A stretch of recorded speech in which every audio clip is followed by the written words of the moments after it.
राधे दोस्तों, कैसे हैं आप सभी। आशा करती हूँ आप सभी बहुत अच्छे हैं और अपना ख्याल रख रहे हैं। राधा रानी अपनी कृपा आप सब पर बनाए रखे। दोस्तों, आज हम लोग बात करने वाले हैं 19 जनवरी की। 19 जनवरी को दिन सोमवार है, माघ मास के शुक्ल पक्ष की प्रतिपदा है और इस दिन से ही माघ मास की गुप्त नवरात्रि का प्रारंभ भी हो रहा है। इस दिन जो लोग माँ जगत जननी की विशेष कृपा प्राप्त करना चाहते हैं वो सभी लोग पूरे 9 दिनों का व्रत करते हैं और पूजन करते हैं। लेकिन ये नवरात्रि बहुत कम की जाती है, बहुत कम ही लोग इसको जानते हैं और बहुत कम ही लोग इसे करते हैं।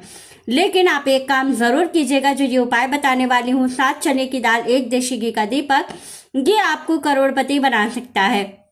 क्या करना है चलिए जानते हैं। बहुत ही आसान और बहुत ही इजी तरीका आपको बताऊंगी जिससे आप जो है करोड़पति हो सकते हैं। ये वाला उपाय करने के बाद ना अक्सर देखा गया है कि कोई व्यक्ति जो है वो खाली नहीं रहता है और माँ जगत जननी के साथ साथ भोलेनाथ की भी विशेष कृपा उन्हें प्राप्त होती है, क्योंकि सोमवार का दिन भी तो आपको मिल रहा है, साथ ही माघ मास का महीना मिल रहा हुआ है। तो बहुत ही अचूक उपाय बताने वाली हूँ। वीडियो अंत तक जरूर देखिएगा और अच्छे से समझिए कि आपको करना क्या है और विशेष रूप से इसका लाभ आपको कैसे मिलेगा। तो सबसे पहली चीज है, देखिए आपको क्या करना है। सुबह सवेरे स्नान करने के बाद सबसे पहला काम करिएगा कि इस दिन लाल या पीले रंग का वस्त्र पहनिएगा और तैयार होकर के सबसे पहला काम करना है, एक चौकी लगानी है। चौकी के ऊपर एक लाल वस्त्र बिछा करके माँ जगत जननी की जो तस्वीर या मूर्ति आपके पास हो उसको विराजमान जरूर कीजिएगा। 9 दिनों तक जो लोग माँ की विशेष कृपा प्राप्त करना चाहते हैं, व्रत नहीं करते हैं, कोई बात नहीं है, लेकिन माँ की तस्वीर या मूर्ति रख करके प्रतिदिन भोग समर्पित करके और 1 देशी घी का दीपक डेली जलाते हैं, उनको माँ की विशेष कृपा प्राप्त हो जाती है। दुर्गा चालीसा का पाठ करने पर माघ मास में बहुत सारे पुण्य फलों की प्राप्ति होती है, भय से मुक्ति मिलती है, रोग से मुक्ति मिलती है। तो बहुत अचूक इसका जो है फल प्राप्त होता है। दूसरी चीज है कि जो लोग भी ये सारी चीजें चाहते हैं, जैसे कि अपना घर हो, अपना पैसा हो, तो उन लोगों को क्या करना चाहिए। तो आपको 7 चने की दाल लेनी है, 1 लोटा जल लीजिएगा, जल के अंदर 2 चने की दाल डालिएगा, 5 चने की दाल जो है वो हाथ में ले लीजिएगा और लोटा लेकर के और एक हाथ में देशी घी का फूल बाती का दीपक लेकर के शिव जी के मंदिर चले जाइएगा। जाने के बाद आपको क्या करना है, सबसे पहला काम, जो लोटे में जल लिया है और उसमें जो 2 दाने चने की दाल डाल रखा है, सबसे पहला काम आपको करना है शिव जी पे जल समर्पित करना है। लेकिन बहुत ध्यान से, क्योंकि जो 2 चने की दाल आपने डाल रखी है लोटे के अंदर, वो शिव जी के शिवलिंग पर नहीं गिरना चाहिए। तो इस बात का जरूर ध्यान रखिएगा। और जब आपका पूरा जल चढ़ जाए और जो चने की दाल है वो नीचे रह जाए आपके लोटे में, तो उसको निकाल करके जो माँ जगत जननी का हस्तकमल वाला स्थान है वहां पर दोनों चने की दाल को एक साथ एक ही उंगली से दबा के उसको उठाइएगा और अपनी कामना कहते हुए उसको माँ के जो माँ जगत जननी का स्थान है, जो हस्तकमल वाला स्थान है, वहां पर आपको दोनों दाने चढ़ा देने हैं। इतना करने से आपको बहुत जल्दी लाभ होने वाला है। दूसरा आपको क्या काम करना है, जो 5 चने की दाल आपके पास बची हुई है, अब आपको क्या करना है, जो माँ अशोक सुंदरी जी का स्थान होता है वहां पर क्या करना है, जो पीला वाला अष्टगंध चंदन होता है उसकी 5 बिंदियां लगानी है, जो अशोक सुंदरी जी का स्थान है वहां पर।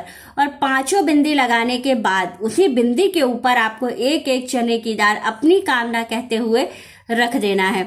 इतना करने से देखिएगा आपको बहुत जल्दी इसका लाभ मिलेगा। साथ ही जो देशी घी का दीपक आपने बना करके घर से ले गए थे उसको क्या करना है, वहीं पर तुरंत प्रज्वलित कीजिएगा, बाबा को आरती करके दिखाइएगा और उस दीपक को वहीं पर रख करके थोड़ी देर बैठ करके शिव मंत्र का जप कीजिएगा। जो मंत्र आपको प्रिय हो, जो आपको आता हो, उसी शिव मंत्र का आप जप कीजिएगा 108 बार, क्योंकि सोमवार का दिन भोलेनाथ का दिन होता है और जो लोग इससे भोलेनाथ की विशेष कृपा पाना चाहते हैं तो उनके मंत्रों का जप जरूर करते हैं और बहुत जल्दी विशेष कृपा उनकी मिलती भी है। तो जरूर कीजिएगा। इसके साथ ही जब दीपक आप मंत्र का जप कर ले, तब आपको क्या करना है, जो दीपक आपने जलाया था पुनः उस दीपक को उठाइएगा, एक बार फिर से दिखाइएगा और फिर क्या कीजिएगा, जब चलने लगिएगा तो जो चने की दाल आपने चढ़ाई थी कहाँ पर? माँ जगत जननी के स्थान पर। वो जो 2 दाने जो आपने चने की दाल चढ़ाई थी, वो दोनों दाने आपको उठा लेने हैं और उसको एक लाल कपड़े में बांध के अपने घर की तिजोरी में आपको रख लेना है। ऐसा करने से अगर आप सोमवार के दिन, कल के दिन ये करते हैं ना, तो जो पैसा है वो चुंबक की तरह खिंचा हुआ आपके घर की तरफ चला आएगा। माँ लक्ष्मी की विशेष कृपा आपको जरूर प्राप्त होगी, लेकिन भाव के साथ कीजिएगा। ये नहीं कि हाँ बताया गया है तो कर लिया, होगा तो ठीक है, नहीं, विश्वास के साथ कीजिएगा कि हम ऐसा कर रहे हैं तो हमें इसका लाभ ज़रूर मिलेगा। और 100% है कि अगर आप जो है इस चीज़ को ये मान के करेंगे कि इस तरह से हम करेंगे और इसका लाभ हमें मिलेगा, तो 100% है कि इसका लाभ आपको मिलता ही है। तो ज़रूर ध्यान रखिएगा ये वाला उपाय। साथ ही घर आकर के 7 चावल के खड़े खड़े आखा दाने चावल निकाल करके माँ जगत जननी के चरणों में रखते हुए, अपनी कामना करते हुए वहाँ बैठ करके विशेष रूप से देशी घी का दीपक जला करके और एक बार जो है आपको दुर्गा चालीसा का पाठ ज़रूर करना चाहिए। माघ मास में वैसे भी जब आप दुर्गा चालीसा का पाठ करते हैं तो आपकी भय से रक्षा होती है, रोग से मुक्ति मिलता है, व्यापार में लाभ होता है, नौकरी में लाभ होता है। तो एक दुर्गा चालीसा पढ़ने का बहुत सारा फायदा है। तो अगर एक दुर्गा चालीसा पढ़ने से इतने सारे फायदे मिल रहे हैं तो ज़रूर करना चाहिए। 5 मिनट लगते हैं, आराम से बैठ करके, आराम से आसन लगा करके और बैठ करके वो जिस समय आप किसी भी चालीसा का पाठ करें उस समय इस बात का ज़रूर ध्यान रखें कि बोले नहीं। कोई कितना भी कुछ भी पूछता रहे, आपको उसकी बात का जवाब नहीं देना है जब तक कि आपका पाठ खत्म नहीं हो जाता है। तो इस बात का आप जरूर ध्यान रखें। और हो सके तो सुबह और शाम दोनों समय पूजा व्रत नहीं करते हैं नवरात्रि की, गुप्त नवरात्रि की, तो कोई बात नहीं है, लेकिन माँ की विशेष कृपा पाने के लिए इतना तो कर ही सकते हैं। तो ज़रूर कीजिएगा, बहुत लाभ आपको मिलने वाला है। तो वीडियो अच्छी लगे, जानकारी अच्छी लगे तो वीडियो को लाइक, शेयर और सब्सक्राइब ज़रूर कीजिएगा। राधे राधे दोस्तों।